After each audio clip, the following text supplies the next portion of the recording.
오늘 우리에게 주신 하나님의 말씀은 마가복음 5장 15절에서 20절 말씀입니다.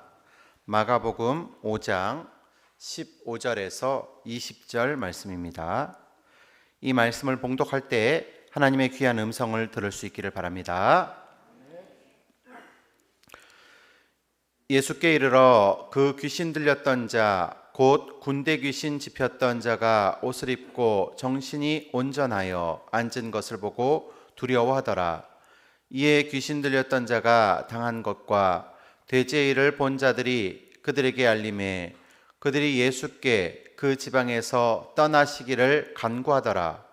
예수께서 배에 오르실 때에 귀신 들렸던 사람이 함께 있기를 간구하였으나 허락하지 아니하시고 그에게 이르시되 집으로 돌아가 주께서 내게 어떠한 일들을 행하사 너를 불쌍히 여기신 것을 내 가족에게 알리라 하시니 그가 가서 예수께서 자기에게 어떻게 큰 일을 행하셨는지를 데가볼리에 전파하니 모든 사람이 놀랍게 여기더라. 아멘. 담임 목사님께서 가서 알리라 라는 제목으로 말씀 증거하실 때 큰 은혜 받으시기를 바랍니다. 찬양대 찬양 감사합니다. 이 마스크 끼고 찬양하는 게 참 힘들어요. 근데 잘했습니다. 감사합니다. 오늘 전국에 비가 온다고 그러던데 우리 옛말에 여러분 봄비는 무슨 비라는지 아세요? 봄비는 일비라고 합니다. 이제 봄에 비가 오면 농사꾼들이 이제 일을 시작해야 됩니다. 그리고 여름비는 잠비. 여름에는 비 오는 날은 낮잠 자는 시간입니다. 그리고 가을비는 떡비. 이제 추수를 해서 떡을 빚어 먹는, 빈대떡 부쳐 먹고 비 오는 날. 그리고 겨울비는 무슨 비인지 아세요? 술비. 사랑방에 모여가지고 일꾼들이 술 먹는 날입니다. 비 오는 날. 근데 봄비는 보면은 일비 그랬어요. 봄에는 일하는. 그래서 봄에는 군뱅이도 석자를 띈다 그런 얘기가 있습니다. 군뱅이 어떻게 석자를 띄겠어요? 그만큼 이제 게으른 사람들, 일꾼들 나와서 열심히 일해야 된다. 이제 일어날 때다 그 말이죠. 우리 성도들도 이 코로나 때문에 웅크렸던 거 활짝 펴고 이제 일어날 수 있기를 바랍니다. 이제 5월 달부터 뛰어 올라야 됩니다. 그리고 코로나가 빨리 지나가도록 위해서 기도해야 되죠. 게일 바토시라고 하는 소녀가 있었습니다. 이 소녀는 정신지체로서 생김새도 아주 혐오스럽고 지능지수도 굉장히 떨어져서 어린아이 같은 이런 수준에 있었어요. 그러니까 그 아버지가 이 병원 저 병원 다 데리고 다녀도 고칠 수가 없어. 그러던 차에 이 아버지도 그만 병에서 병 걸려가 죽게 됩니다. 이 아버지가 딸을 보니까 기가 막힌 거예요. 내가 이 딸을 두고 어떻게 가냐? 나는 죽을 수 없어. 나는 죽어서는 안 돼. 그러나 죽음은 그를 비켜가지 않았습니다. 그래서 이 아버지는 죽기 전에 전 재산을 다 병원에다가 기증을 하고 자기가 죽고 나더라도 이 아이를 평생 치료해 줄 수 있도록 그렇게 병원에 부탁을 하고 조치를 취한 다음에 죽었습니다. 그런데 이 아버지가 죽고 난 다음에 이 바토시라고 하는 소녀는 병원에 안 가는 겁니다. 내가 지금까지 병원에 다 돌아다녀 봤는데 하나도 경험이 없는데 내가 병원을 왜 가냐? 안 가는 거예요. 그 누가 옆에서 가라 할 사람도 없잖아요. 그러니까는 그 대신에 나는 교회 가서 기도할 거야. 참 어린아이 같은 생각을 한 거지요. 순수한 생각. 그래서 그 다음날부터 병원에 안 가고 교회 가서 기도하는 거예요. 하나님, 주님 나를 좀 도와주세요. 주님 잘 아시지 않습니까? 나는 아무것도 할 수 없습니다. 나도 사람 구실 좀 하게 해주세요. 순수한 마음으로 기도하고 그리고 나와서는 교회 안에 이리저리 마당에 어정어정 돌아다니다가 또 집으로 들어가는 거예요. 매일같이 그게 일상이 된 거죠. 근데 하루는 교회 가서 기도하고 또 교회에 또 어정거리다가 나가는데 보니까 교회 앞에 그 놀이터가 있는데 그 놀이터에 유치원 놀이터에 그 아이들이 유치원생들이 둘이서 붙잡고 막 뒹굴며 싸우는 거예요. 이 바토시가 가서 그걸 말렸어. 뜯어 말리고는 얼굴 다 닦아주고 또 그리고 어디 뭐 갈 데도 없고 할 일도 없으니까 그 아이들 데리고 그냥 놀아준 거예요. 그런데요, 이 유치원 다니는 어린아이들은요, 바토시의 얼굴이 혐오스럽게 생겼든지 지능이 모자라든지 아무 상관이 없어. 전혀 상관없이 그냥 같이 친구처럼 노는 거예요. 같이. 그래서 좋은 친구가 돼버렸어. 매일같이 그렇게 아이들하고 놉니다. 이걸 이제 유치원 원장이 이렇게 창문에서 내려다 보니까 저 사람이 생긴 건 저래도 애들을 잘 논단 말이에요. 그러니까 그 바토시에게 찾아가서 혹시 우리 유치원에 보조교사로 할 생각 없습니까? 그랬더니 바토시가 좋지요. 아이고 쉽게 만져보면 제가 하겠습니다. 그래서 그 유치원에 취직을 했어. 그래서 그 유치원 아이들하고 같이 노는데 얼마나 잘 노는지 가만 원장이 보니까 이게 은사가 있어, 소질이 있어요. 그래서 추천해가지고 특별 그 유치원 교사 수업 받는 데를 등록을 시켜가지고 공부를 시켰어요. 근데 뭐 이게 지적 수준이 낮으니까 공부하는 데는 굉장히 힘들었고 따라갈 수 없었지만은 워낙 성실하고 열심히 하고, 여하튼 이 하나님이 내한테 주신 선물이다, 이게 하나님의 이 응답이다 생각을 하고 열심히 해서 그 졸업을 시킨 거예요. 그래서 이 바토시는 아주 유명한 유치원 교사가 된 거예요. 그래서 나중에 그는 큰 교회의 유치원의 원장이 되고 또 그 교회에서 가장 헌신적인 일꾼으로 모든 성도들의 사랑을 받는 그런 성도가 되었습니다. 자, 여러분 어떻습니까? 우리 하나님은요, 자기 아버지마저 포기한 그 바토시, 그 아이를 들어서 큰 일을 하게 하시고 존경받는 일꾼으로 삼아주시는 분이신 줄로 믿으시기 바랍니다. 그래서 고린도전서 1장 27절에 보니까 하나님께서 세상의 미련한 것들을 택하사 지혜 있는 자들을 부끄럽게 하시려고 세상의 약한 것들을 택하사 강한 것들을 부끄럽게 하려 하시고 하나님께서는 세상의 천한 것들과 멸시받는 것들과 없는 것들을 택하사 있는 것들을 폐하려 하시나니 이는 아무 육체도 하나님 앞에서 자랑하지 못하게 하려 하심이라. 믿습니까? 오늘 본문에도 보니까 우리 아버지 하나님 약한 자를 택하사 강한 자를 부끄럽게 하시는 하나님의 손길이 나와요. 하루는 예수님께서요, 낮에는 뭐 사람들이 막 구름대처럼 몰려오니까 하루 종일 설교를 하고 말씀을 가르쳐 막 몰려드니까 예수님이 쓸 자리가 없어가지고 배를 타고, 예수님은 배 타고 여기서 설교하고 그 정도로 피곤하게 하루를 지내시다가 저녁이 되고 해가 빠졌는데 제자들 보고 느닷없이 예수님 하시는 말씀, 야 오늘 이 갈릴리 호수를 건너가자. 건너 저 그라사 지방으로 가자. 이 갈릴리 호수는요 남북의 길이가 한 21km 정도 되고 동서의 길이가 12km예요. 그래서 워낙 호수가 크기 때문에 갈릴리 바다라고 하기도 하고 그렇게 하는데 그 12km 거리에 되는 그쪽을 건너가면 거기 그라사 지방이 나오는 거예요. 거리 가자는 거예요. 이 제자들은 영문도 모르고 그냥 2000년 전에 배가 뭐 얼마나 어떻게 했어요. 조그마한 배를 타고 이 제자들이 노를 저어서 12km 떨어진 그 그라사 지방으로 밤중에 가는 거예요. 여러분 잘 알다시피 가다가 풍랑을 만나서 막 제자들이 죽게 되니까 예수님을 깨우고 막 그런 일이 있잖아요. 거기서 일어나는 거예요. 그리고 겨우 아마 아침쯤 돼가지고 그 그라사에 도착했을 것 같아요. 그 그라사에 도착해서 귀신 들린 사람을 만나는 거예요. 이 귀신 들린 사람을 만나서 이 귀신, 공동묘지에 돌아다니면서 귀신들, 이 사람은 귀신 쫓아내 주시고 그 귀신이 돼지떼에게 들어가게 해서 돼지떼 2000마리가 바다에 몰사하게 됩니다. 그러니까 이 돼지를 치던 사람들이 놀라가지고 동네에 들어가서 주인들에게, 이웃 사람들에게 말했겠죠. 그랬더니 동네 사람들은 두려운 마음에 예수님 보고 어서 빨리 그 지방에서 떠나가라고 그랬어. 여기서 빨리 떠나시오. 그래서 예수님은 그까지 가가지고 밤중에 그 귀신 들린 사람 하나 귀신 쫓아내주고 다음은 바로 배 타고 또 갈릴리로 또 12km 돌아가시는 거예요. 이 내용이 바로 오늘 본문에 있는 말씀입니다.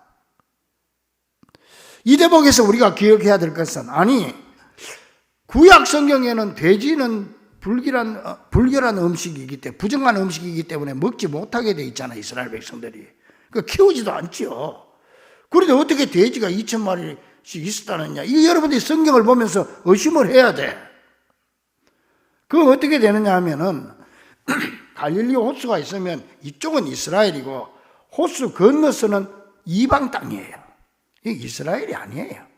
예수님이 여기서 12km 가서 데가볼리 간 거고 그라사라고 간 건 여기는 그라사 땅은 이방 땅이에요. 우상 섬기는 나라예요. 그 우상 섬기는 나라에 돼지는 우상의 제물로 쓰이는 거예요. 그러니까 그 해석이 되는 거죠. 그래서 그 사람들 돼지를 많이 키운 거예요, 이렇게. 근데 그 돼지 떼에 귀신이 들어가서 다 물에 빠져 죽게 되지요. 자, 여기서 우리가 먼저 기억해야 할 것은 예수님께서 어떻게 이 사람을 만나게 되었나 하는 것입니다. 예수님께서 12km나 되는 이 갈릴리 호수를 작은 배를 타고 제자들이 밤새 노를 지어서 풍랑을 뚫고 이 그라사 땅에 오셔서 귀신 들린 사람 딸랑 하나 고쳐주고 그냥 떠나신 목적이 뭐냐는 거예요. 도대체 예수님의 계획과 관심은 어디에 있었는가 하는 것입니다. 여기서 우리는 과연 예수님의 관심의 방향을 우리가 깨달아야 되는 거예요. 한마디로 예수님은 모든 사람들에게 버림받은 그 귀신 들린 한 사람에게 예수님이 관심이 있었던 거예요. 그 사람을 만나서 고쳐주시기 위해서 예수님은 이 갈릴리 바다를 건너서 그 사람을 만나러 간 거예요. 우연히 만난 거 아니에요. 예수님은 그분을 만나서 고쳐주기 위해서 간 겁니다. 이 사람이 어느 정도냐면은 5절에 보니까 무덤 사이에 살면서 밤낮 무덤에서나 산에서 늘 소리를 지르고 돌로 자기 몸을 막 해치고 돌아다니고, 그러니까 9절에 또 그것도 군대 귀신 들린 사람이라고 했어요. 군대 귀신. 군대 귀신이라고 하는 것은 귀신의 수가 많다는 거예요. 여기서 군대라고 하는 것은 로마 군대 일개 여단 병력을 말해요. 이 군대 귀신이 막 수천 마리가 들어가 있으니 동네 사람들이 쇠고랑을 채워놔도 귀신의 힘으로 쇠고랑을 끊어버리고 또 돌아다니고, 그러니까 동네 사람들도 저거 차라리 죽었으면 좋겠다고 생각했지 않겠어요. 그리고 가족들도 이미 내놓은 사람이에요. 자, 여러분 보세요. 이렇게 우리 예수님은 모든 사람의 버림을 받고 차라리 이 세상에서 없어졌으면 좋겠다는 그런 사람에게 관심을 가지시고 밤새 풍랑을 헤치시고 그 먼 백길로 찾아간 거예요. 사랑하는 여러분, 이같이 우리 예수님은 자기 힘으로는 아무것도 할 수 없는 저주의 사람, 귀신도 하나둘이 아닌 수많은 군대 귀신이 들린 사람을 직접 만나기 위해서 하루 종일 설교하시고 피곤해서 풍랑 중에도 예수님이 주무셨잖아요. 그 정도로 피곤할 정도로 예수님 풍랑을 헤치고 밤새 찾아오셔서 그 사람을 만나주시고 귀신을 쫓아내 주심으로 올바른 정신의 사람으로 변화시켜 주신 것입니다. 자, 여기서 우리는 이 사람을 통해서, 고침받은 사람을 통해서, 이 귀신 들린 사람을 통해서 내 자신을 볼 수 있어야 되는 거예요. 이 사람이 거울입니다. 내가 지금 이 사람에게서 비춰봅니다. 그 사람 속에 들어있던 건 내 속에 없습니까? 이걸 봐야 돼요.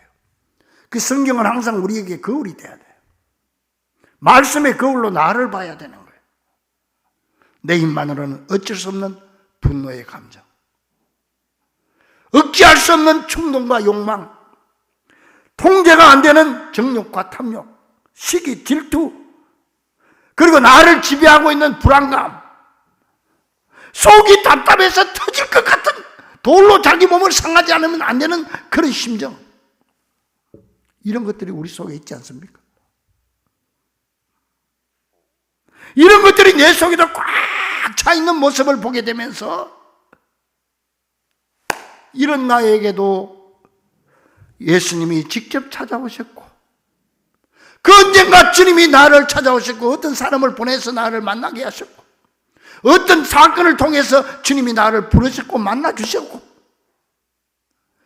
그래서 그라사 사람이 온전한 모습으로 다 고침받아서 지금 예수님 앞에 차분하게 앉아 있는 것처럼 지금 우리도 예수님 앞에 이렇게 앉아 계시는 거 아니냐는 거예요.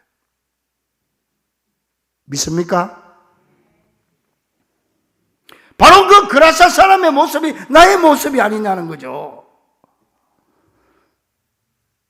근데 중요한 사실은요, 우리는 예수님 만나서 죄와 저주로부터 사함을 받아서 이렇게 주님의 자녀로서 주님 앞에 나와서 차분히 앉아서 말씀 듣고 있지만은, 아직 우리 가정에도 내 이웃에도 꼭 예수님을 만나야 될 분들이 계신다는 거예요. 예수님을 전혀 모르던 그라사 사람에게 먼저 관심을 가졌던 예수님은 지금도 예수님에 대해서 전혀 관심이 없는 그 사람들에게도 많은 관심을 가지고 계시다는 거예요. 그러면 예수님은 이 군대 귀신 들린 사람을 위해서 구체적으로 뭘 했습니까? 오직 그 한 사람을 위해서 밤새 풍랑을 뚫고 예수님은 그곳으로 가셨고, 그 사람의 근본적인 문제를 해결해 주셨어요. 우리 주님은 우리의 근본적인 문제를 해결해 주시는 분인 줄로 믿습니다. 돈이나 몇 푼 던져주는 하나님이 아니에요. 여러분 기도할 때도 요 문제 한두 개 해결하는 걸로 하나님이 있다 없다 판단하면 안 돼요. 내 인생의 근본적인 문제를 해결하는 거예요. 소경 바디메오가 다윗의 자손 예수의 나를 불쌍히 여기소서 할 때 동전 몇 푼 던져준 거 아니에요. 그의 근본적인 문제, 눈을 뜨게 해줬어. 눈 뜨면 돈도 벌 수 있는 거예요. 할렐루야. 주님은 우리의 근본적인 문제를 해결하시는 분이에요. 예수님은 밤새 풍랑을 뚫고 가서 이 사람의 근본적인 문제를 해결해 주셨고, 그에게 옷을 입혀주시고, 지금 예수님 앞에, 여러분들이 지금 주님 앞에 나와서 차분하게 앉아 예배 드린 것처럼 이 사람이 예수님 앞에 딱 앉혀서 말씀을 가르치고 계시는 거예요. 15절에 온전하여 앉았다고 그랬죠.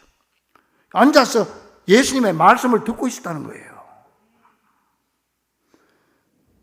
자, 그걸로 끝나는 게 아니고 예수님은 이 사람에게 다른 사명을 줍니다. 주님은 우리에게 구원받고 내 혼자 예수 믿고 할렐루야 아멘 하는 걸로 끝나지 않고 우리에게 말씀하시는 거예요. 부탁하시는 거예요. 19절에 집으로 돌아가라. 돌아가서 네 가족에게 알려라, 이겁니다. 가족에게 알려라.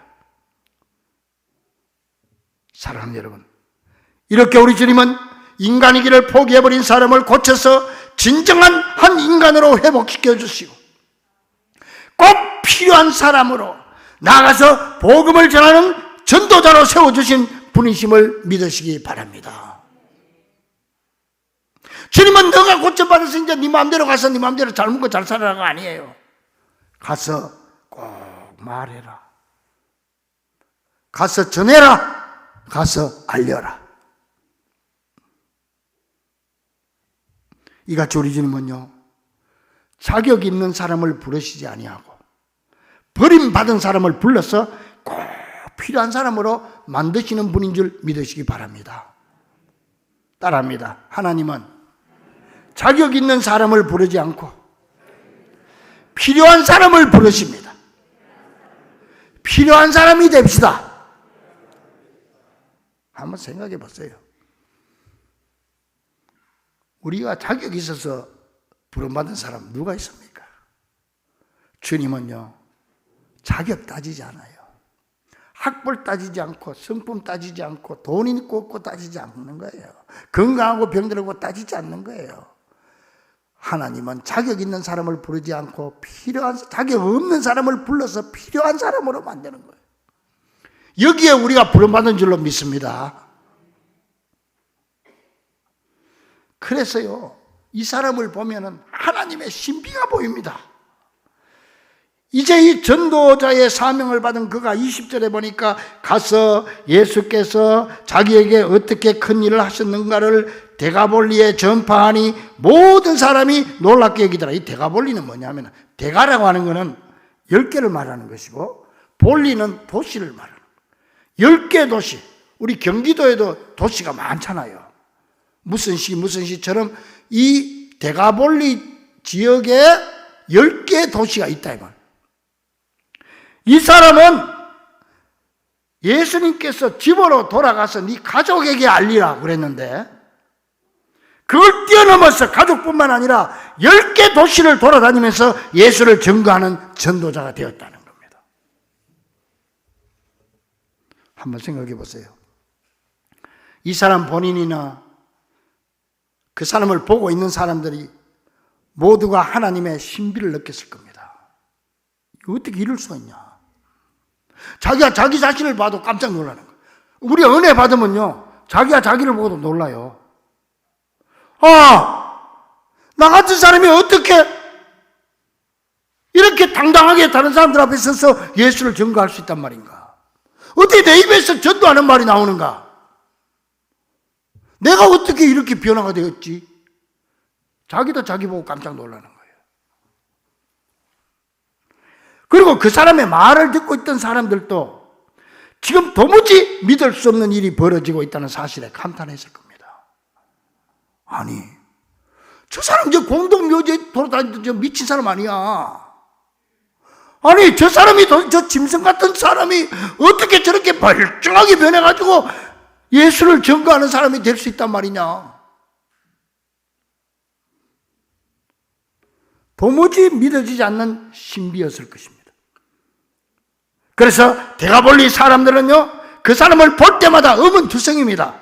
도대체 예수란 사람이 어떤 분이기에 저 사람을 저렇게까지 변화시킬 수 있단 말인가. 정말 신비 중에 신비였을 것입니다. 그래서 20절에 모든 사람이 놀랍게 여기더라. 할렐루야. 그로 말미암아 이 사람은요, 이방을 위한 첫 번째 전도자로 이름을 올리게 되는 겁니다. 사랑하는 여러분, 바로 이것이 하나님의 꿈이요, 예수님이 이 땅에 오신 목적이며 나 같은 사람을 만나주신 이유가 되는 것입니다. 이렇게 예수님을 만난 사람들은 자기 자신도 자기 스스로 변화된 모습에 깜짝 놀라게 되고, 다른 사람들도 다 나를 보고 놀라게 되는 거예요.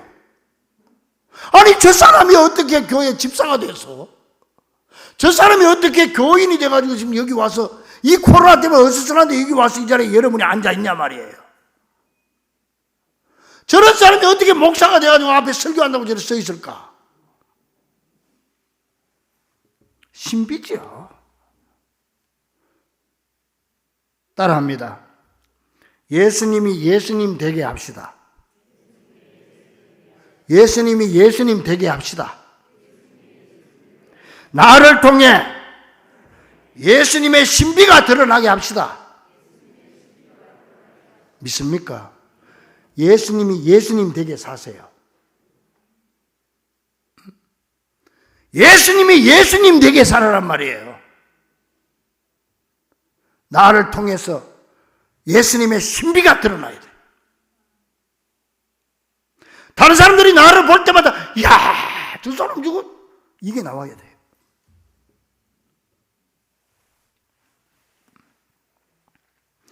이 신비가 내 속에도 나를 보는 사람들에게도 충만하게 되기를 주의 이름으로 간절히 축원합니다.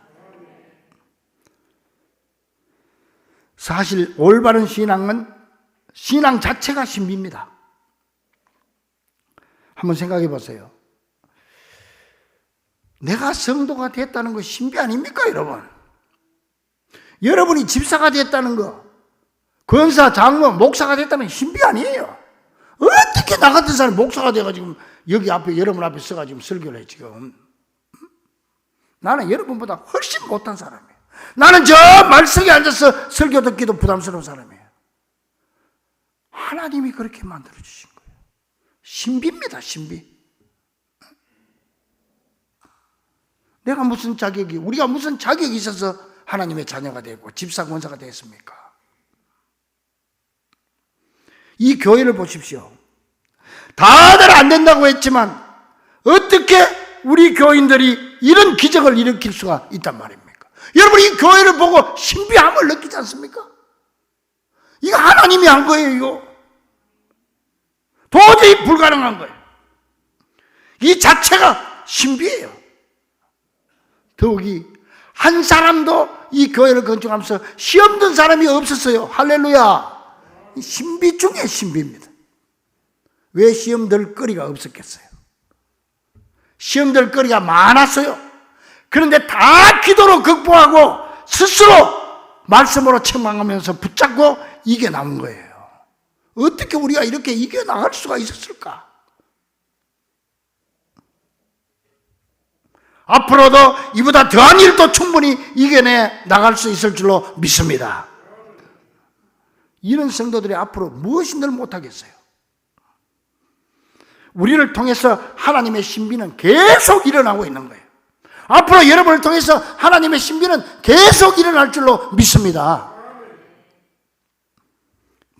모두가 하나님의 은혜입니다. 2000년 전에 모두에게 버림받고 군대 귀신이 들려서 공동묘지에 사는 불쌍한 인간을 사랑하셔서 직접 찾아가시고 가슴에 맺힌 것이 하도 많아 무덤 가운데서 돌로 자기의 몸을 해치고 쉬지 않고 부러지지 않으면 견딜 수 없는 그 사람을 불쌍히 여기시고 그 사람이 맺히고 쌓인 한을 풀어주심으로 인간다운 삶을 살게 하신 우리 예수님은 지금도 상처받고 병들고 찢긴 사람들을 찾아오셔서 감싸주시고 덮어주시고 구원해 주셔서 기쁘고 즐거운 사람으로 살아가게 하시고 행복한 인간을 만들어주신 우리 아버지 하나님, 그로 인하여 영광 받으시기를 원하시는 것, 이게 바로 하나님의 꿈입니다. 하나님의 꿈입니다. 그게요. 사랑하는 성도들이여, 이제 우리도 예수님의 말씀에 귀를 기울입시다. 사랑하는 중북교회 아무개야, 내가 너를 사랑하노라. 네가 나를 알지도 못해서 예수 예자도 몰랐을 때 내가 너를 불렀다. 누구를 통해서 불렀고 어떤 사건을 통해서 불렀잖냐. 그래서 내 죄를 다 속해주고 나를 지금 직분자로 만들어주고 나를 당신의 자녀로 삼아줬지 않냐. 그러니 이제 너희들도 이 그라사 사람처럼 나가서 전해라. 가족에게 전하고 이웃에게 말해라. 알려라. 오늘 이 음성을 듣는 여러분 되기를 간절히 축원합니다. 그럼 우리 무엇을 전해야 됩니까? 19절에 보니까 집으로 돌아가서 주께서 내게 어떻게 큰 일을 행하사 너를 불쌍히 여기신 것을 내 가족에게 알게 하라. 우리 예수님은 많은 말을 하라고 하지 않아요. 두 가지 하라고 해요. 두 가지. 간단해요. 첫째는 주께서 내게 어떻게 한 일인가. 이걸 다시 말하면 네가 체험했던 체험담을 얘기해라 이거예요. 내가 예수 믿으니까 좋더라. 야, 나 세교회 가서 예배드리니까 아주 내 마음도 새로워지더라. 내가 예수 믿으니까요, 내 마음속에 행복이 있더라. 평안해지더라. 내 사업이 잘 되고 축복받더라. 그거 얘기해 주라는 거예요. 그걸. 그리고 둘째, 너를 불쌍히 여기신 것을 내 가족에게 알리라.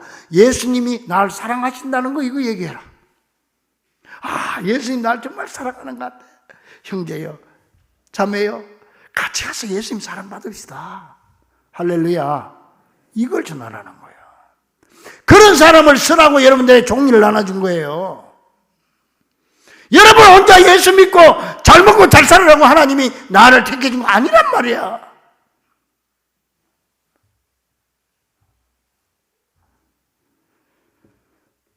그러나는 우리가 그렇게만 얘기하면 성령께서 감동시켜 주실 줄로 믿습니다.